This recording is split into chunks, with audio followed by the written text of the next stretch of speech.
Well, here we are. It's Saturday the 31st of May 2014. So we're pretty much exactly 2 years and 3 months into the Mingming II project. I haven't done this for a while, so I hope I can remember what to do. But here she is next to Mingming I here with the blue cover. So they're quietly communing. Mingming I passing on sage advice, particularly about being careful about the skipper.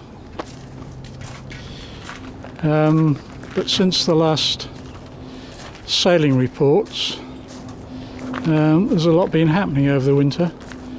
First thing you'll notice is that I've made a nice cover for the sail bundle there. So I wanted to keep the mast and the sail on over the winter for various reasons, and good cover seemed a good idea. And also from here, yeah, you can see that we've now got a very nice boom gallows, which I think a permanent one this time. Mingming I has one that folds up and down, and I preferred the idea of having a good solid permanent boom gallows. Serves all sorts of purposes. So let's come up the ladder here. Yeah, that boom gallows, apart from being able to lash the sail bundle very quickly and easily, also gives a good place for hanging coiled ropes. Gives a good place to hang on to. It's just generally a very useful thing to have. As you can see, it's all leathered across the top, so I can lash anything anywhere without any chafe problems. If we come on board and further a bit, we'll see that the solar panel is all in place. That's all wired up and working for the 3 navigation lights. Looking in the cockpit, I think the only advance since last time is the installation of the bins for the series drogue, one on each side. So that cools down very, very tightly across the 2 bins, so it can be launched straight away. If we make our way below, this is where the main work has been over the winter, of course, because it was still very, very largely unfinished when I did the sailing trials in the autumn.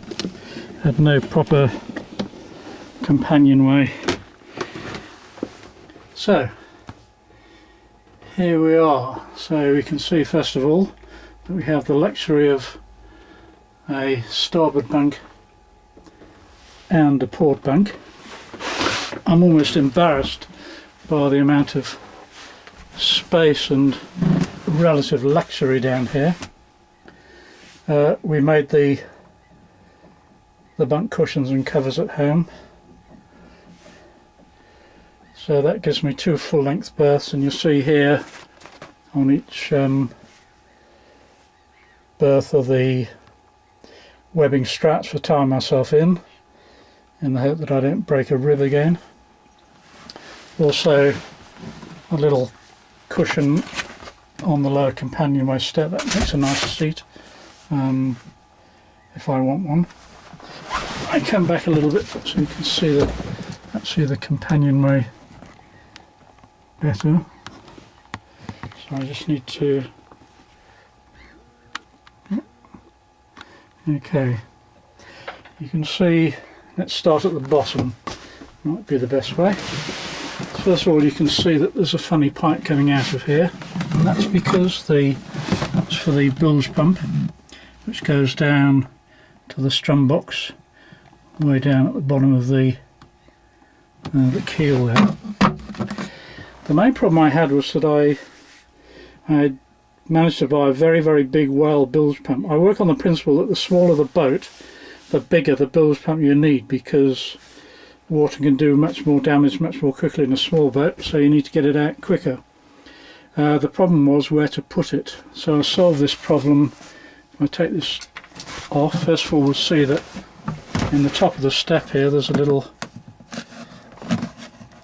opening. If I take off that opening, you can see that there is the pump, the thing for the pump handle, and the pump handle is stored over here. So if I take that off, stick that in there, and there we are. So I can sit very comfortably below on either side and pump very easily. I think that's a very important thing.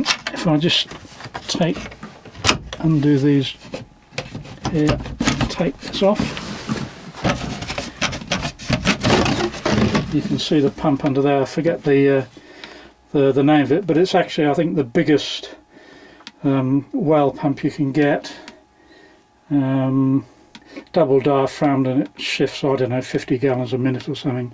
Incredibly good pump, and that's, although I never ever once had to use the Bilge pump in Mingming I, and I hope that's the case too with Mingming II. It's very, very important to have a good pump. Also, under here is the battery as well. Just to finish off with the Bilge pump there, that then the exit pipe comes up here. I didn't want to put a hole in the hull, so that pumps straight out into the cockpit, but the cockpit has a very, very fast self-draining arrangement. So stick that back in here. So that's the Bilge pump, always ready for immediate action. Stick the handle back, and put these on this morning. There we go. Right, if we, I don't know how well we'll see behind here, so we have all this voluminous section. This is the going back to the port quarter, and that bulkhead you can see down the end is the watertight bulkhead. On the other side of that it is all foamed. The whole of the hull has been insulated back there. You can see I've put these slats attached very strongly to the hull, which will allow me to lash things to them, keep them well secured, heavy stowage and what have you. Actually, come here under the cockpit, you can see the yellow bins. I'll actually have 4 yellow food bins stored under here, and then if I come round onto the starboard side, you can see there are 2 10-gallon water canisters there, all the lashings in place for those. So I've got all the stowage for food, all the stowage for water, 70 litres of water all sorted out. I can also stow a lot under here, right down in the bilge. So coming along, we now have the holder for my mug. We've got all the stuff for the holders for the pencils, pens, and so on. Holders for my parallel rules and so on. These 2 little Mingming Signia were on the sail. They were just glued on, but they started to come off, so they're going to need sewing back on. Since we last looked at the galley, I've now put in little boxes on either side for further stowage. There's another box up here above the starboard bunk for more stowage, with a good lid on it, so that if we do get put on our ear, things will stay inside there. Same if we go forward. Firstly, all the bunk tops now have tabs which open and close to keep the bunk tops down. Also, both sides have these very big stowage boxes. Maybe I'll come this way to show these. oops.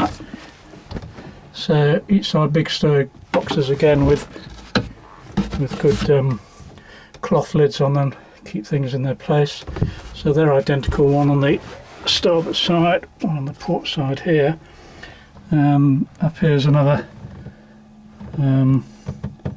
custom built box which just fits the watertight canister that I keep my big matchbox in, so that keeps the matches where I want them. I've come around a few hooks in place just for hanging stuff obviously and fixing stuff. If we now look aft back on the main cabin, similarly more hooks on the port side for hanging hats and binoculars and harnesses and what have you. And also on the port side there, under the hatch is my wet locker, where you can see my yellow wet weather gear, my very rarely used wet weather gear. More stowage on the starboard side there. Here, on the starboard side as well, is the switch box for the 3 navigation lights. I put each light on a separate circuit on a separate switch, so that if one breaks or if one circuit fails, at least there are 2 others still going. So there's the 3 navigation lights. You may see the red lights coming on for them. And up here is the solar regulator that regulates the charge to the battery. And you can see there's a nice green light on the top, which means it's charging. It's a nice sunny day. So that's all the very, very simple electrics. In fact, if we come up into the little observation pod up here, you can see the wires coming through from the nav lights, coming around and down and through to the switch box, and similarly all the wires here coming up from the battery. The whole of the hull right back to the watertight bulkhead is now fully insulated. The coach roof is insulated, cabin size insulated with foam and carpet as per usual. Behind all the lockers it's insulated. So the fact is that for the moment, apart from just 1 or 2 little jobs around the sail, putting pendants on and so on, the boat is ready to make her first voyage. I wouldn't say she's finished. She'll never be finished, but she's at a good enough state. Obviously I'm going to find out a lot on the first voyage. Little things about stowage, I'm going to put in this, put in that, see how the cockpit works, how the sail controls work and all that sort of thing. But there is absolutely no reason now, no excuse not to go to sea. So I forgot to show you down here. You can see in this forward area under the forward hatch more U-bolts here. 2 of the yellow food canisters sit very nicely in there, and more U-bolts here, so I'll have more water bottles. So this will become a nice little storage area as well. So for the moment that's about it. If we look up again into the observation pod, it's still actually just bare wood. I haven't done anything with it yet. I need to do a voyage and see whether it needs insulating or not. I suspect it doesn't, because it's all pretty solid, thick timber, so it should be okay. But if it's obvious that it needs insulating, then I'll do that next winter. But because it may need insulating, I haven't done anything. I haven't even cleaned it up really, but it's fine. It'll do the job. So I think that's about it for the moment. So it's been 2¼ years work.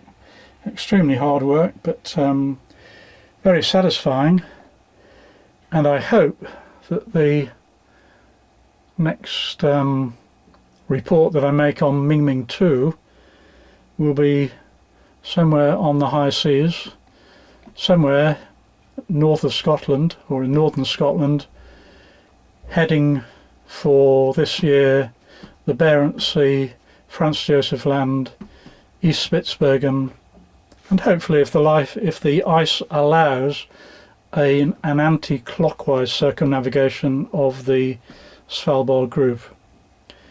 But anyway, there we are, Mingming II in pretty much a finished seagoing state.